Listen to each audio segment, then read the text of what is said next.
In April 1967, North Vietnamese Army units opened their biggest offensive of the Vietnam War.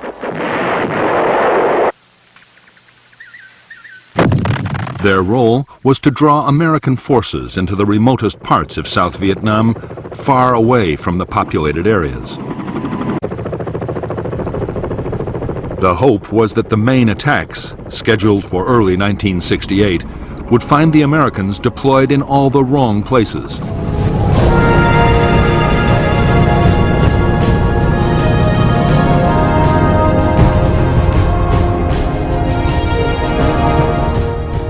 Fighting began at the end of March when a strategic Marine patrol ran into an ambush near one of the strategic hills that lay between the fire bases of Khe Sanh and Con Thien.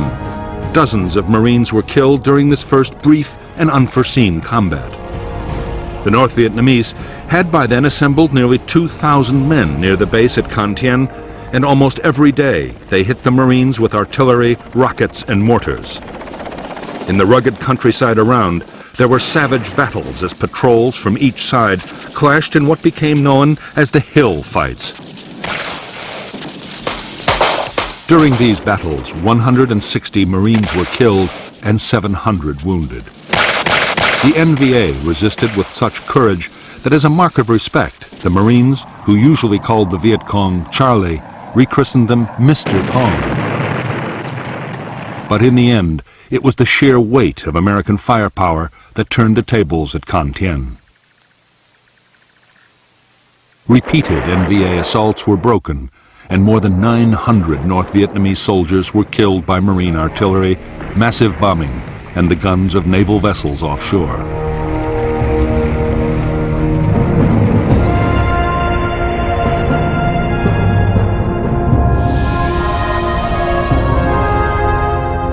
After the battles at Con Thien, the next clashes were near the border with Cambodia in the south. At Song Bay, in late October 1967, a South Vietnamese Army battalion was attacked by the North Vietnamese 88th Regiment. The attackers were driven off with help from heavy American airstrikes. 2 days earlier, Loc Ninh, another provincial capital, had been stormed by the elite 273rd Regiment of the 9th Viet Cong Division, supported by the 65th Regiment of the NVA.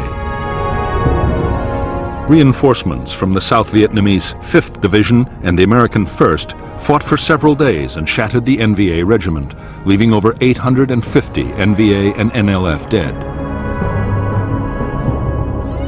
The fiercest of all the border battles was near an American camp at Dak To in the Central Highlands, which had been massively reinforced following a tip-off from an NVA deserter. By November 1967, the 1st NVA Division, reinforced by 2 independent regiments, faced the American 4th Infantry Division, the 173rd Airborne Brigade, and a mechanized task force. Bloody battles would rage around Dak To for the whole month.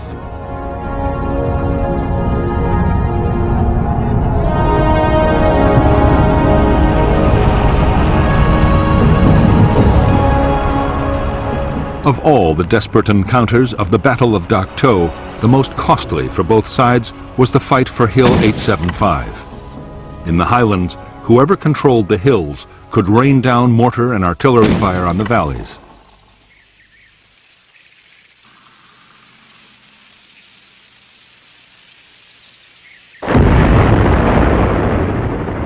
The task of taking Hill 875 fell to 2 American battalions, 1 airborne and 1 from the 4th Infantry Division. Supporting them were fighters, B-52 bombers, and artillery, blasting the enemy defenses with high explosives and napalm. 170,000 artillery shells were fired on the enemy during this battle, and the fighter bombers flew 2,100 missions. The North Vietnamese defenders were so well dug in and so determined that the Americans were forced to launch repeated assaults, punctuated by yet more airstrikes, before they could reach the crest of the hill. It was a desperate and often nightmarish battle.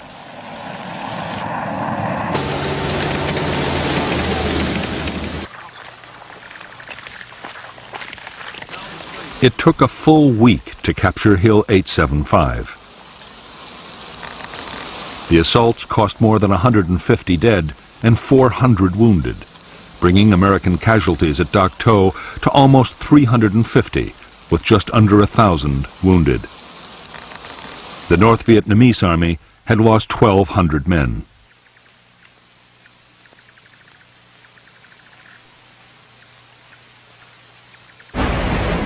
In December 1967, the dry season had just begun in the southern provinces. Every year, that was the signal for intense Viet Cong activity as the guerrillas moved troops and supplies into place for their next offensive.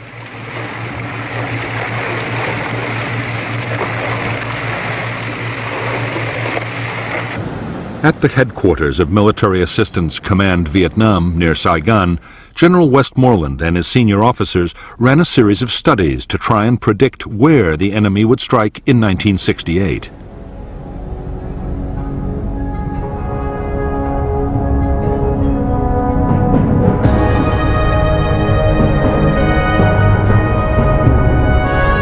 The enemy's TET offensive, though it had been predicted, took the U.S. command by surprise. They suspected that the Viet Cong would concentrate their efforts on the northern part of the country. The North Vietnamese army might use up to 5 divisions to try and capture South Vietnam's 2 northernmost provinces.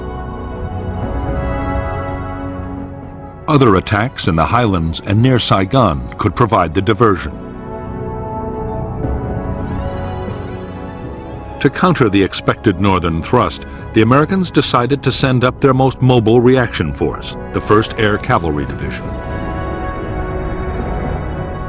In early January 1968, the division began the massive task of moving north together with other U.S. and South Vietnamese troops.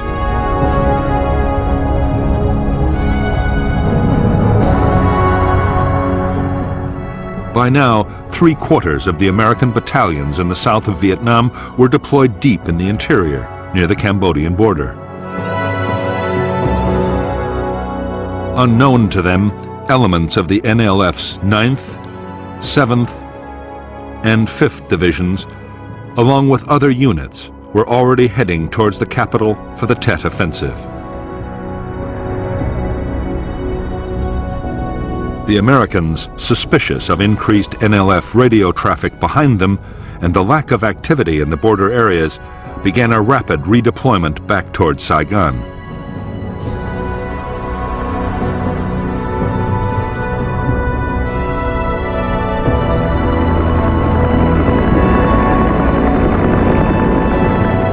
American forces were pulled back from the border areas with astonishing speed.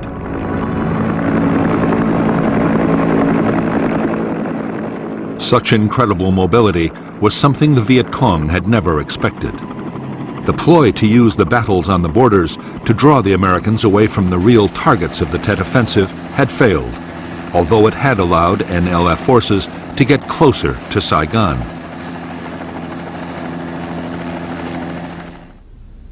It was Lieutenant General Frederick Wayand, the commander of the U.S. Second Field Force, that had requested the American redeployment. Soon, more than half his battalions were again at bases close to Saigon.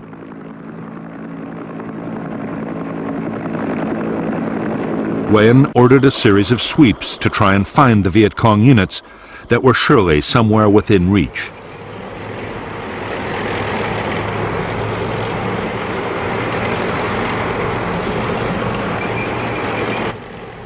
The Americans were now convinced that a major offensive was coming soon. However, no one imagined that the Viet Cong were planning coordinated attacks across the whole country. Neither did anyone guess that they meant to break the traditional Tet New Year truce.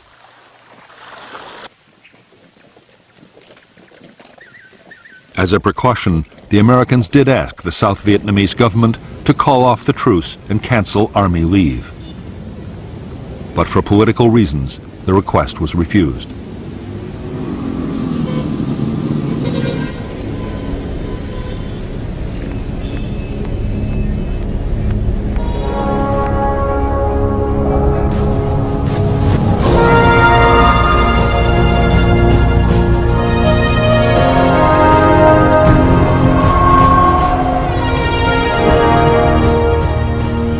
By the last week in January 1968, the Viet Cong had almost completed the massive task of deploying 84,000 guerrillas for the Tet Offensive. Most of the movement of troops and supplies had successfully been kept secret. Even villagers who didn't support the Viet Cong stayed neutral, and few reports of guerrilla activity reached the government's intelligence agencies.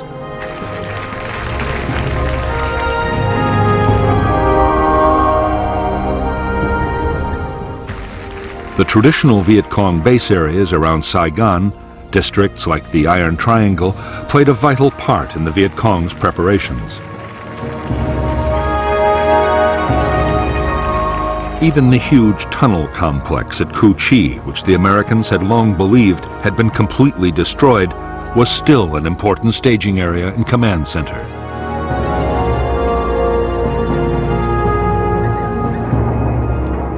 Nearer the city, the growing crowds of travelers arriving for the Tet celebrations covered the infiltration of guerrillas and their weapons.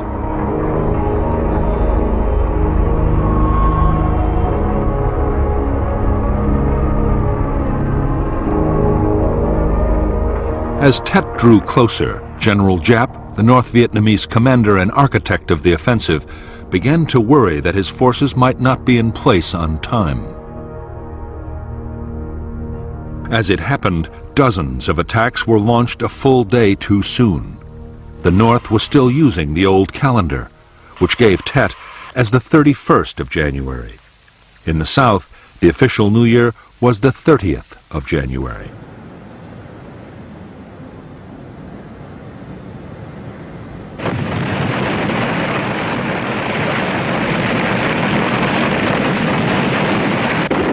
The wave of Viet Cong assaults in the early morning of January 30th, 1968, confirmed to the Americans that the suspected offensive was underway. General Westmoreland ordered all his forces to be on maximum alert. At the same time, the South Vietnamese Prime Minister, Nguyen Van Thieu, announced that the Tet truce was over and canceled the army's leave. 36 of the 44 provincial capitals were attacked, as were 5 of the nation's cities. The premature attacks should have been a disaster for General Giap's plan, but in fact they were a great success, and Giap still had at least some elements of tactical surprise. American attention remained fixed on the northern border, where Westmoreland expected the real offensive to come.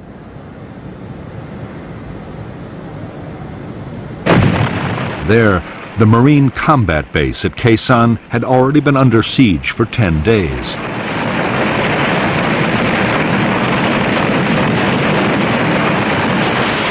In the rest of the country, although headquarters had sent out warnings, alerts happened all the time, and there was no real sense of urgency.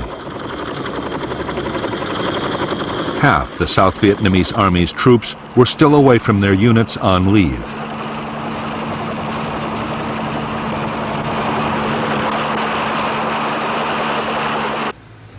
Even in the capital, Saigon, the Viet Cong's most important objective, government forces were scattered and under strength.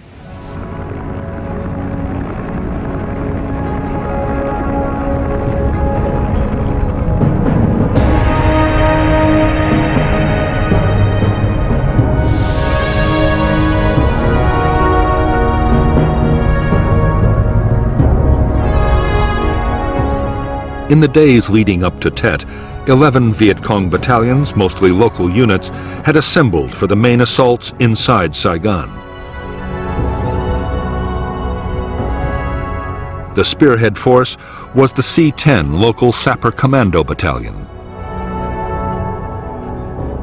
Outside the city, elements of the 5th, 7th, and 9th Viet Cong divisions and 2 independent battalions were positioned to attack American bases, block roads, and reinforce the city units.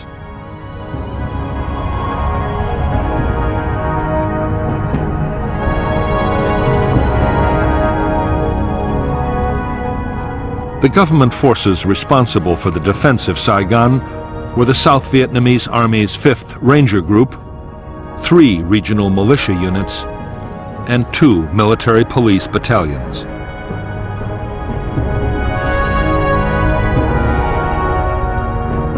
However, 2 elite airborne battalions were also in the city, at Tan Son Nhut Airport, on their way north. The only American units inside Saigon were the 716th U.S. Army Military Police Battalion and a Marine Security Guard detachment.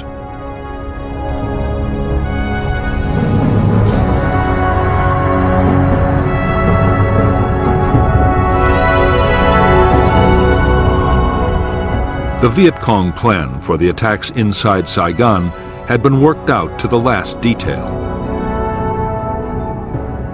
Most of the assaults were to be carried out by units of C-10. The Independence Palace, the offices of the South Vietnamese president, would be hit first. Next on the list was the Joint General Staff headquarters of the South Vietnamese Army, near to the Americans' main headquarters in Vietnam. Tan Son Nhut Air Base was to be seized, along with the South Vietnamese Navy headquarters and the American Embassy, the main symbol of U.S. power in Vietnam. The government radio station would also be occupied. After the initial assaults by C-10, the main Viet Cong battalions were to sweep into the city from all sides to support the offensive.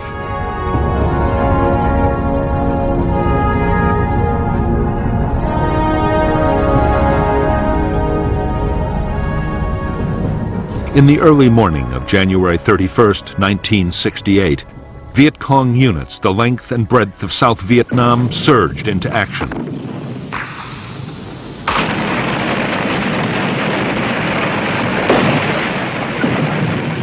In more than 100 cities and towns, shock assaults by Viet Cong sapper commandos were followed by wave after wave of supporting troops.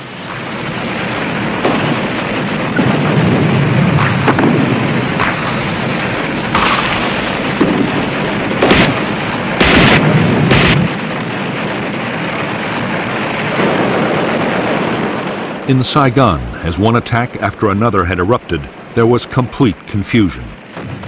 Neither the South Vietnamese Army nor the Americans had a plan to deal with anything like this.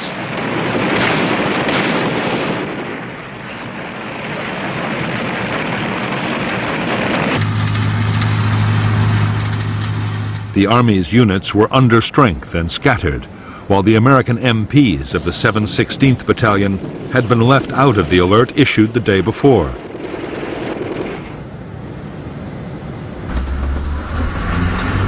Only 300 military police were on duty.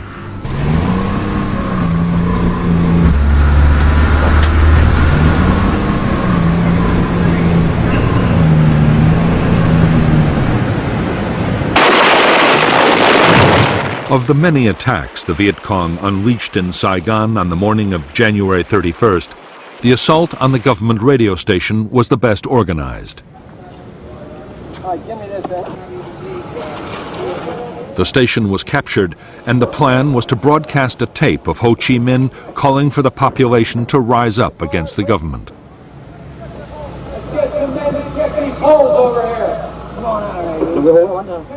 Ho's message never was broadcast. The station's electricity was cut off by the Army in the first minutes of the attack.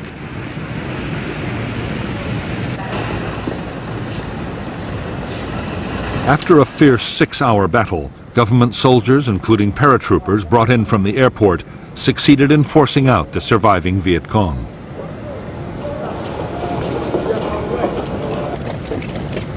Barely a mile away, at the Independence Palace and the nearby Navy headquarters, the Viet Cong attackers had been driven away from their main targets within minutes. The sapper team had been forced to hole up in a nearby building. The fight lasted more than 15 hours. In the end, nearly all the Viet Cong inside were killed. Although U.S. military police were involved in firefights all over the city, in fact, very few American installations had been targeted in Saigon. The exception was the American Embassy, the ultimate symbol of U.S. support for South Vietnam.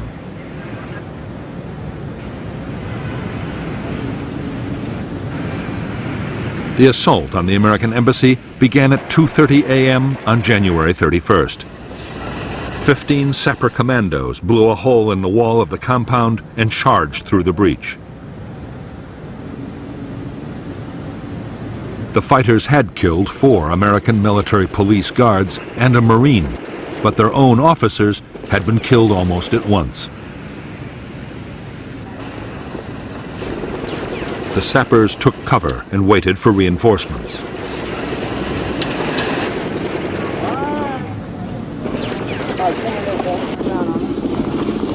Soon, the Viet Cong were trapped within the compound, under fire from all sides.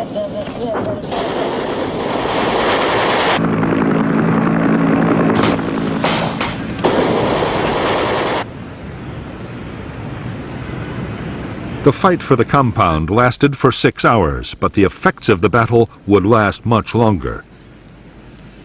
All around the world, an abiding image had been created, that of American troops battling to recapture their own embassy in the very heart of Saigon.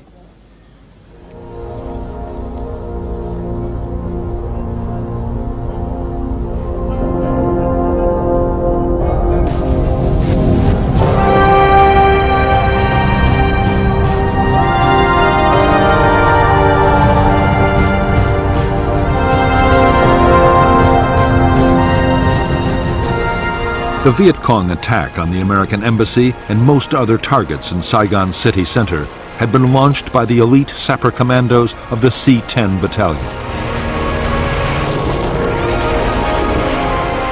The plan was that a follow-up force of 4,000 would arrive quickly. But time and time again, the main battalions had been bogged down in firefights and house-to-house battles.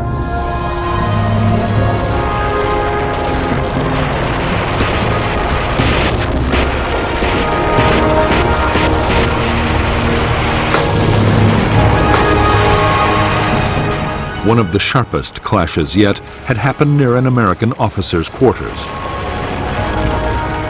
The battle had quickly drawn in military police and any other U.S. personnel that could grab a weapon. During the night, a truck carrying 25 American military policemen to the fight was hit by a VC rocket head-on, and subsequent machine gun fire killed 16 Americans in a narrow street. Relief attempts had developed into a furious engagement which would go on for 12 hours.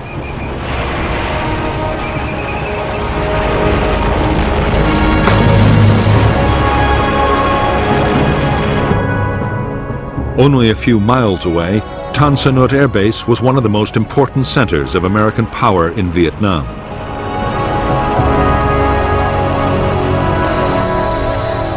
The defenders of Tan Son Nhut were a squadron of U.S. Air Force police, 2 platoons of Army headquarters guards, and the only 2 companies of South Vietnamese Army airborne troops not yet committed to battle elsewhere in the city.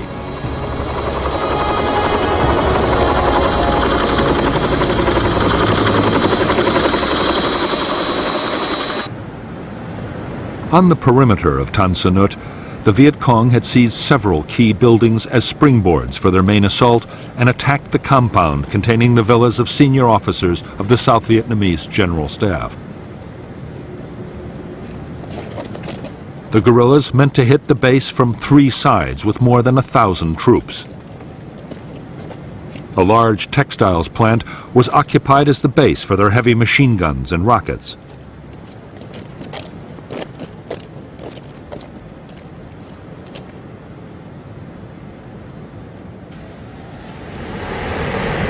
Only the arrival of an armored reconnaissance unit of the 25th Infantry Division that had raced to the scene from its base 15 miles away saved Tan Son Nhut.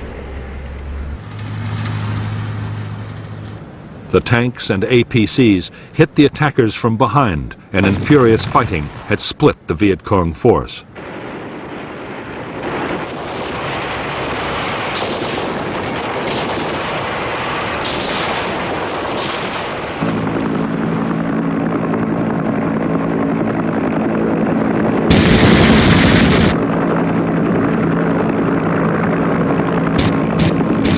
In the hours that followed, the guerrillas were hammered by American helicopter gunships and fighter bombers.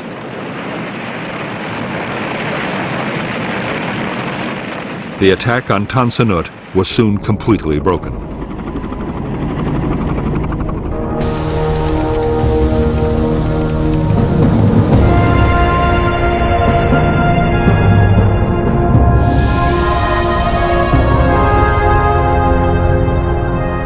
"15 miles north of Saigon was the massive American logistical complex at Long Binh.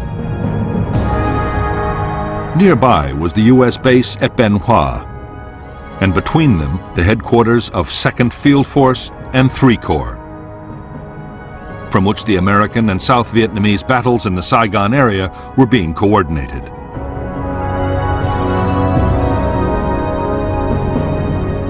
The main attacking forces were 2 full regiments of the Viet Cong 5th Division. After a heavy rocket and mortar barrage, the 275th assaulted Long Binh from the north side, while a local force battalion mounted a diversionary raid, and sappers blew up part of a massive ammunition dump outside the main complex.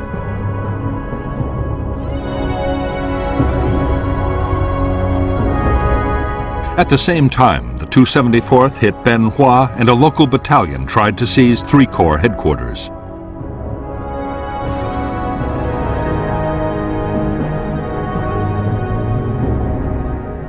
The American 199th Light Infantry Brigade, defending Long Binh, was attacked by a mechanized reserve which hit the flank of the Viet Cong attacking Bien Hoa.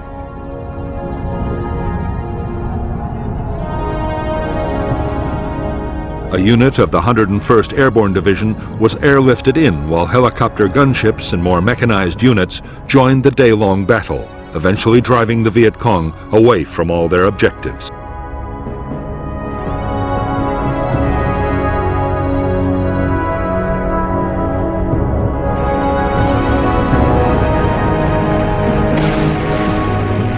For American commanders faced with the huge scale of the Viet Cong assault in and around Saigon, TET had been an extraordinary test of nerve.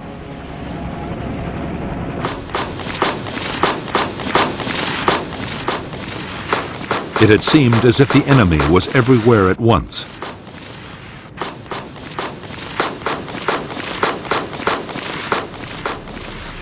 Throughout the day, General Weyand had been directing the American battle even as his own headquarters at Long Binh was under attack.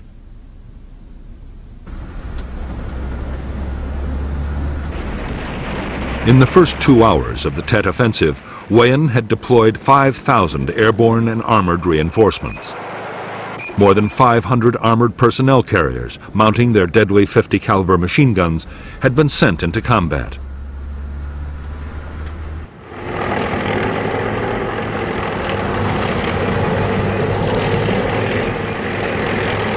So far, all the main Viet Cong assaults had been at least contained. But no one doubted there was still hard fighting ahead.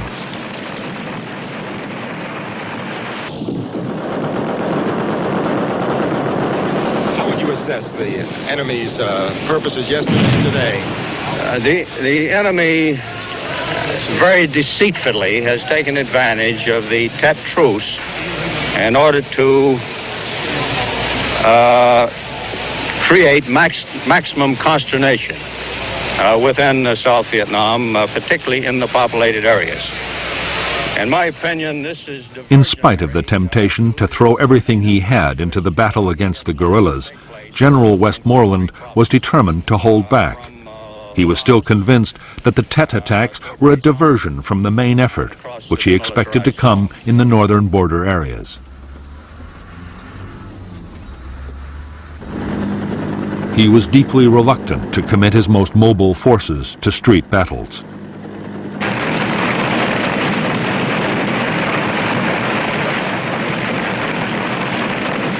By now, Westmoreland knew that the Viet Cong attacks were being countered successfully all over the country, but at a great cost to American lives. The South Vietnamese army was standing up well. The next stage would be to defeat the guerrillas town by town and battalion by battalion.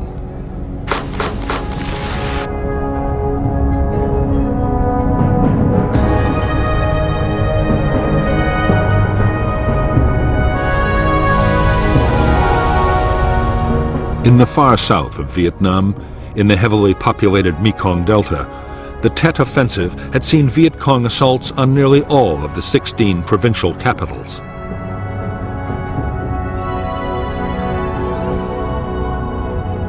Can Tho, the South Vietnamese Army's 4 Corps headquarters, was also hit. Route 4 was cut in 62 places.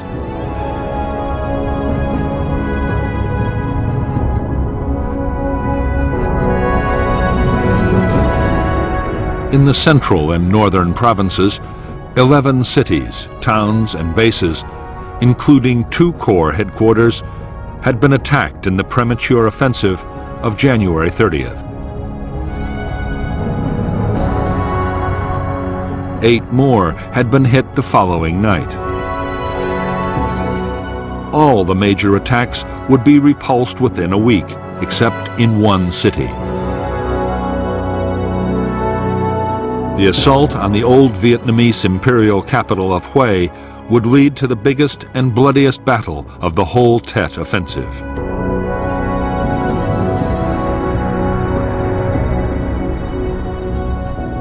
The city of Hue was the 3rd largest in South Vietnam and the ancient capital of its former emperors. It was split in 2 by the Perfumed River, over which ran key rail and road bridges. On the north side of the river was the Citadel, a walled city within the city, surrounded by a maze of streets and originally the home of the emperor. Near the Citadel was the headquarters of the 1st South Vietnamese Army Division. On the other side of the river was the American headquarters compound. The only South Vietnamese unit inside Hue was the elite Black Panther Reconnaissance Company.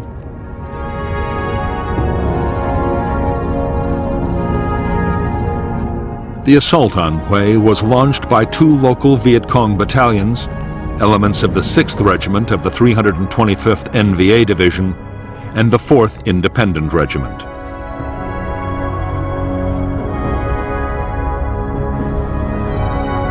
Within 24 hours, Hue fell to 5,000 NVA troops, who were quickly reinforced by a further 7,000.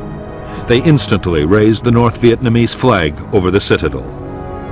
Thousands of NVA troops ranged through the streets, mopping up pockets of resistance, and most of Hue was quickly secured. The exceptions were small areas around the American and South Vietnamese headquarters. There, the defenders held out and had been reinforced by small units rushed in from outside the city.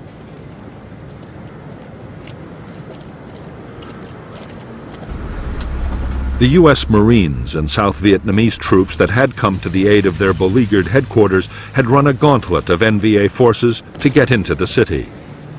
Bigger units were battling to follow them, but it would be days before they would get inside Hue in any strength.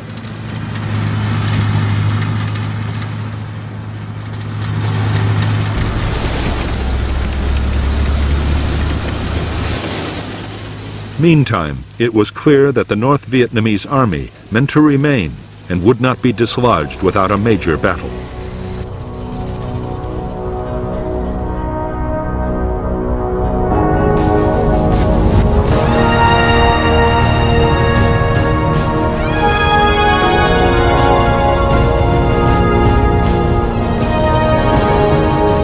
By the 2nd day of the TET offensive, it was clear to Viet Cong commanders that the attacks in Saigon were in trouble.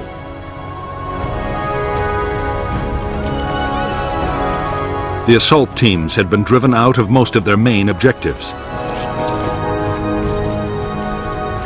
The promised reinforcements had rarely arrived, and even nearby units had often failed to support each other.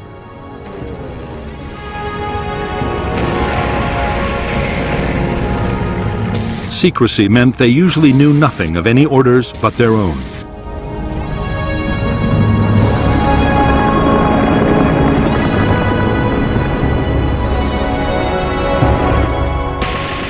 The fight for Saigon had, by now, settled into a large number of separate battles, raging in different parts of the city.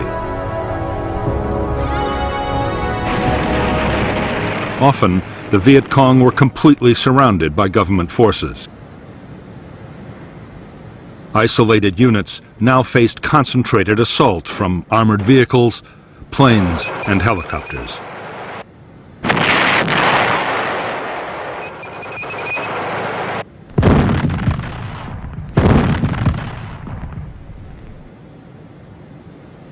In spite of the setbacks, the Viet Cong had succeeded in winning control of huge areas of Saigon.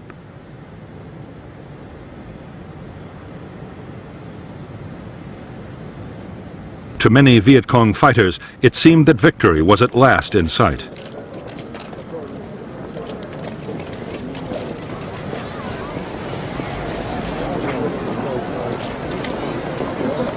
They had been promised that the people of Saigon would rise up to support them. If they did, the war could be won soon, whatever happened on the battlefield.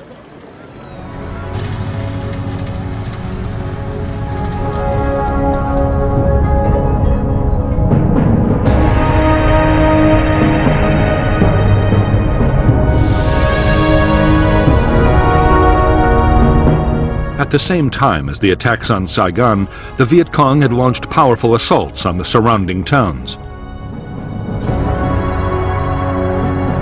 The headquarters of the 18th South Vietnamese Army Division was also hit. The headquarters had held out, and the town had been retaken after fierce fighting by American, South Vietnamese, and Australian units.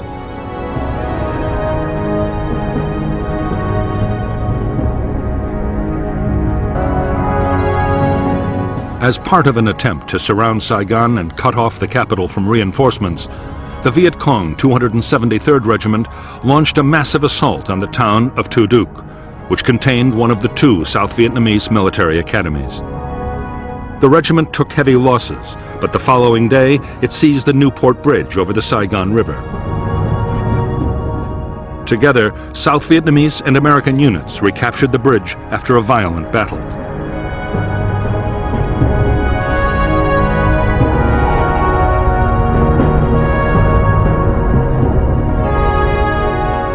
At the high point of the Viet Cong assault on Saigon, the guerrillas occupied whole tracts of the west and south of the city. They used the Phu To racetrack as a major assembly area.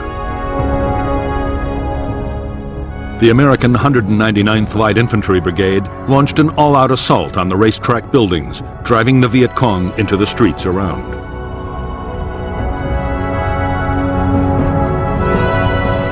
By the fourth day of the TET battles, the Viet Cong were being squeezed into the sprawling and crowded district of Cho Lan.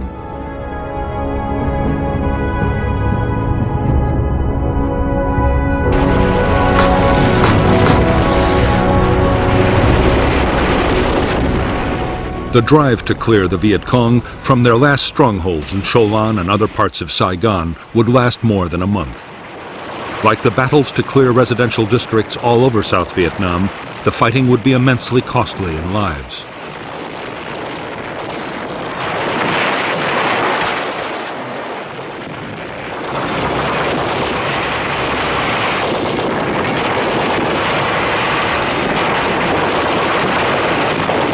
Everywhere, instead of surrendering in mass, the guerrillas were fighting back with determination and skill.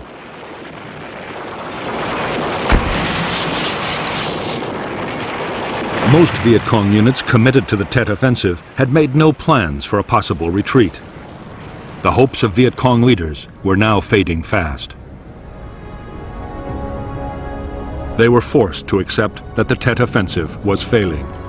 The South Vietnamese army had been meant to collapse or even join the guerrillas, but instead most of its units had bravely chosen to fight. According to General Giap, it was their skill and determination that largely blunted the North's Tet Offensive.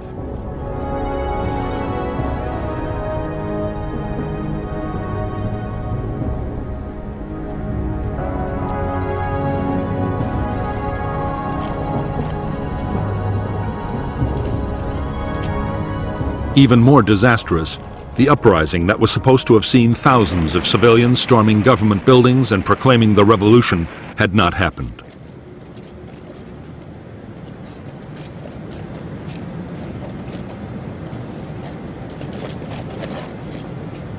On February 17, 1968, the Viet Cong launched sudden mortar and rocket attacks all over South Vietnam.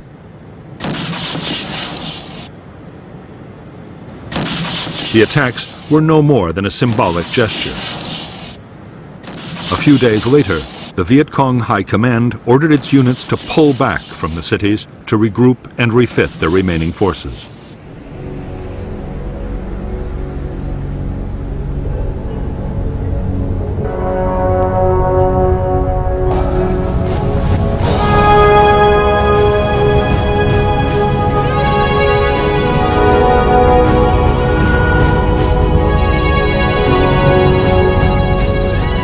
When the Viet Cong High Command ordered its guerrilla units to withdraw from the cities, it made one clear exception. The city of Hue was not to be abandoned. Although South Vietnamese Army and American forces had launched a determined counter-assault, Hue was too valuable a prize to lose.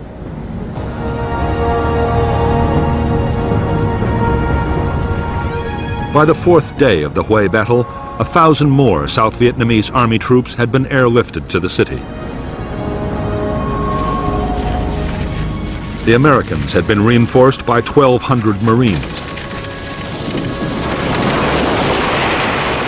Fierce assaults had been launched on the gates of the citadel and into the streets of the southern city. By now, the 12,000 NVA and NLF troops in and adjacent to Hue had fortified almost every city block. The attackers were forced to advance down narrow streets and through gardens, fighting their way from house to house. Around every corner were strongpoints bristling with heavy weapons.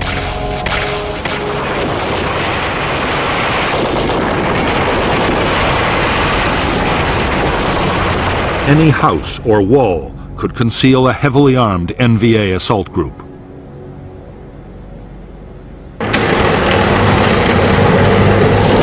At the start of the battle, in the hope of saving the imperial city from complete destruction, the South Vietnamese had insisted that the Americans not use artillery or aircraft to destroy enemy fortifications.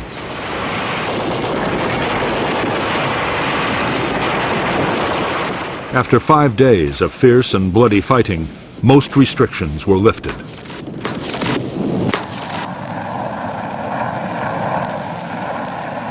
Bombers and artillery support were called in to hit NVA strongpoints. Most devastating of all, the guns of American warships joined the battle. Directed by Marine spotters, the ships fired thousands of shells into the city from 14 miles away.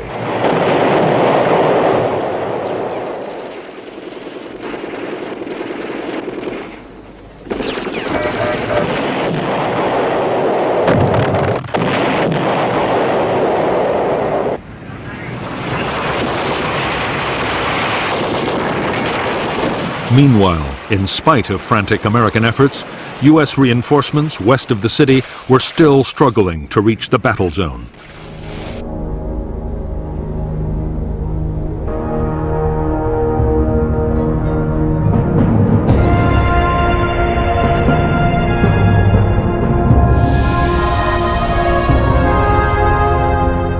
When the Tet Offensive had begun, it had caught the American 1st Air Cavalry Division in the middle of its redeployment from further south. The division was split with its headquarters and 3rd Brigade at Camp Evans and its main logistical base at Phu Bai.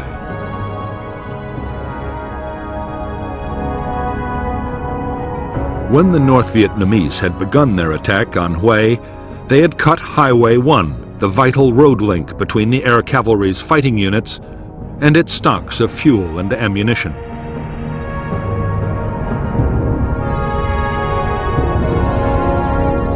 Meanwhile, the NVA had a clear supply line running from the A Shau Valley into Hue and a ring of anti-aircraft defenses around the city.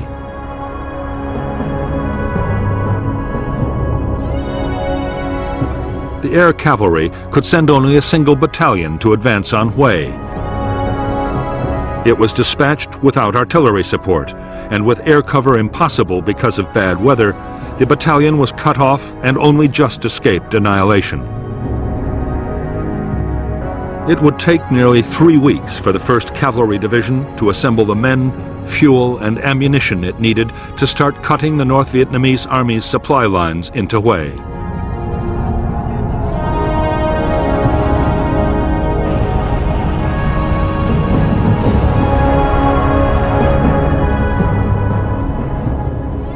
By the 12th day of the battle for Hue City, South Vietnamese units had reoccupied parts of the citadel. The Americans had almost cleared the city south of the river and had been reinforced by 500 more Marines.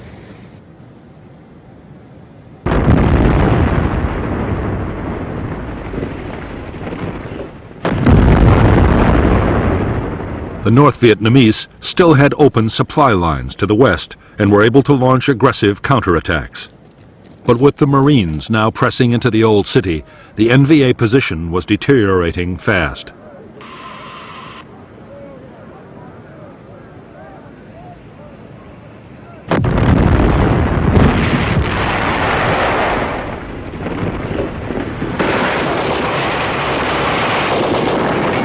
To help defend the citadel, the Truong Tien Bridge across the perfumed river had been blown up by a Viet Cong demolition team.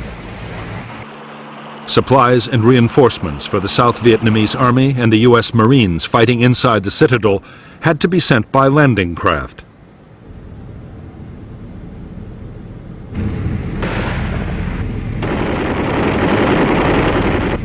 It was a hazardous journey.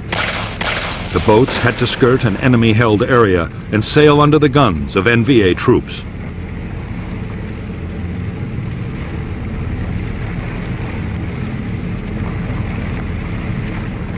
During the following week, as the Americans and the South Vietnamese blasted their way deeper into the city, the sheer weight of firepower began to tell on the NVA. Their commander asked for permission to pull out, but he was told he had to fight on.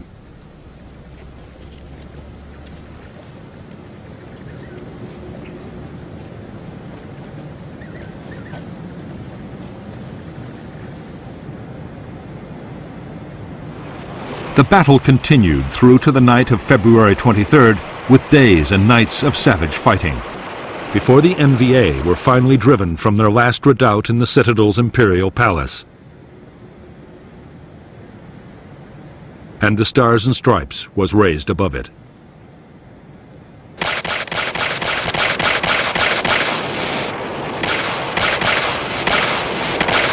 Retaking Hue cost nearly 400 South Vietnamese Army and more than 140 U.S. Marines' lives.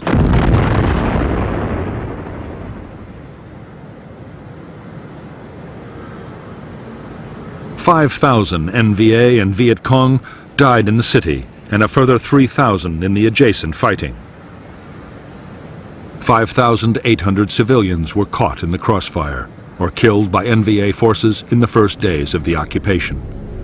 American firepower, bombs and artillery had reduced 80% of the city to rubble.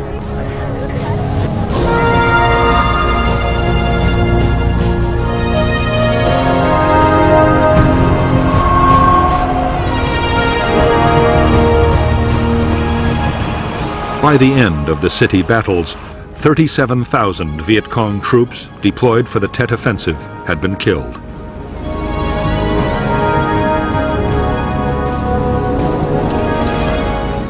Many more had been wounded or captured, and the fighting had created more than 500,000 civilian refugees.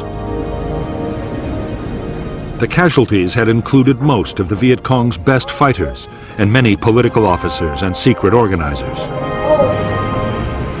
For the guerrillas, it was nothing less than a catastrophe.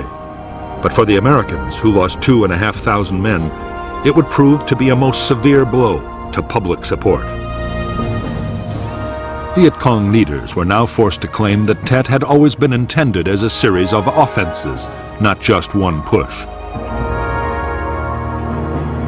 To keep up some kind of momentum, 2 more waves of attacks were planned, one for May and another for the following September. The guerrillas also meant to tighten their grip on the countryside, now mostly abandoned by government forces drawn into the city fighting.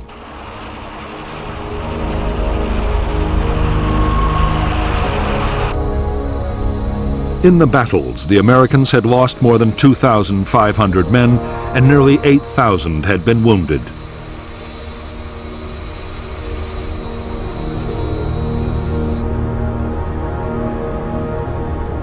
The South Vietnamese army had suffered much worse. Its best units had been hit so hard, they would be useless for up to a year. Meantime, American forces would spearhead follow-up operations against the Viet Cong.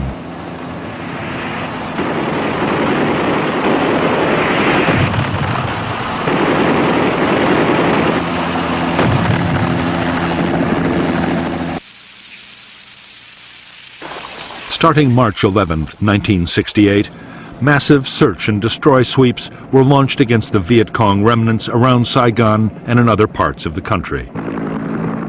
On March 16th, one of these operations resulted in the now infamous massacre by U.S. Charlie Company of over 200 civilians at the hamlet of My Lai. Altogether, nearly 20,000 Americans and 9,000 South Vietnamese troops ranged throughout the Iron Triangle, Cu Chi District, and other longtime Viet Cong strongholds. In 3 weeks, possibly 3,500 Viet Cong were killed, and their ability to pose a serious threat to the capital was delayed for the foreseeable future.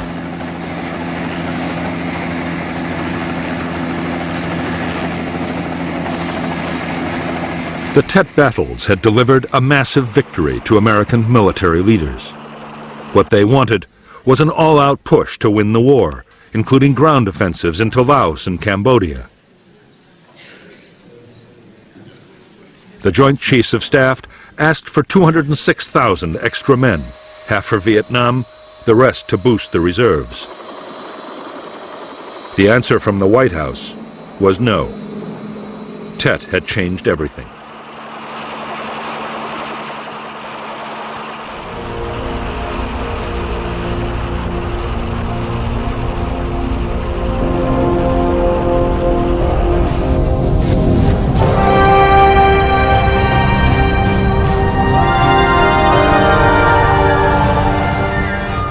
To the American public, already disillusioned with the war, the Tet battles had come as a dreadful shock.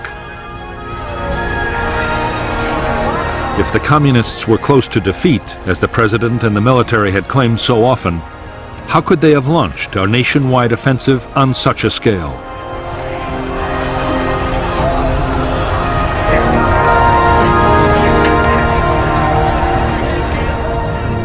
By now, support for President Johnson's handling of the war was at an all-time low. He faced a re-election battle in the fall, and inside his own party, Eugene McCarthy and Robert Kennedy were opposing him on an anti-war platform.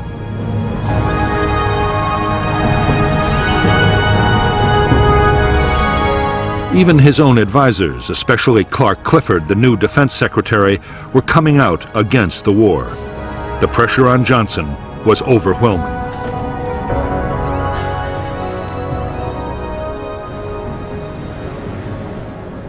On March 31st, 1968, on national television, the president announced a new American peace initiative.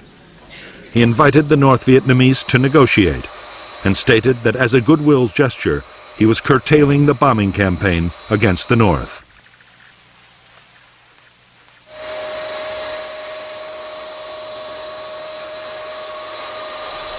He also made a dramatic announcement about his own future. I shall not seek, and I will not accept, the nomination of my party for another term as your president. Within days of the president's speech, Clark Clifford ordered officials to start planning for a new American strategy in Vietnam. The South Vietnamese army would be built up so it could gradually take over the fighting itself. Meanwhile, the U.S. would work for a negotiated peace with the North. For the United States, it was the beginning of a new phase in the war, the start of a long and costly battle to disengage from Vietnam.